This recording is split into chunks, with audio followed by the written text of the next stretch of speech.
Hi everyone, my name is Tuesday and I work with Teen Services in the Spartanburg County Library System. Today I will be showing you some basic techniques of watercolor painting and how to create an abstract masterpiece using your new skills in the art we are making today. I will be working with the supplies provided in our pick-me-up kits: watercolor paints, a variety of brushes, a watercolor pen and pencil, a white crayon, and watercolor paper. Pick-me-up kits are available while supplies last, so check our website or social media to request one. If you don't have a kit, you just need basic watercolor paints and paper to create the artwork in this video. Additionally, make sure to have 2 clean cups of water, one to use for your painting and the other to clean your brushes, and a few paper towels or old rags to clean your brush. We are going to begin with the wet-on-wet technique and water-resistant technique. I'm going to use a white crayon to create a circle for my example. Working with a wax crayon or waxy substance is called water-resistant technique. The wax will keep the water from soaking into the paper and will leave a void in your painting. Wet-on-wet is the most common technique when working with watercolors. This technique creates a soft wash across your paper that can be layered on to create a depth of color. You want to begin with picking out an area to work with and layer on a thin coating of water with a clean brush.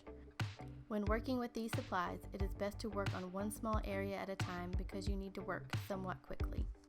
Make sure there are no puddles of water. If you have too much water, you can dab some off with a paper towel or with a clean dry brush. Next, you want to wet your brush and choose a color to begin. I find that it is best to work light at first because you can always add more color. As I mentioned before, you will want to work fairly quickly to make sure your paper doesn't dry out. If the paper does begin to dry out, don't add more water.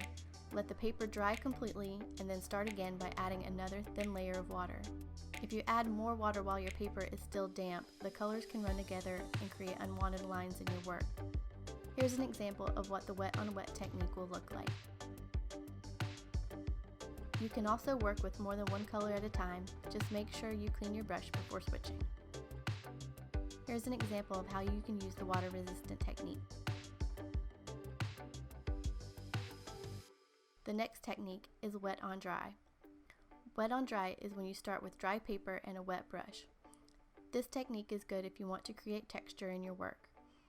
Working on dry paper means that the colors will not flow as much and you will begin to see harsh lines form as the water dries. Many painters use this technique to create textures in their work or when they just want a little more control over their paint.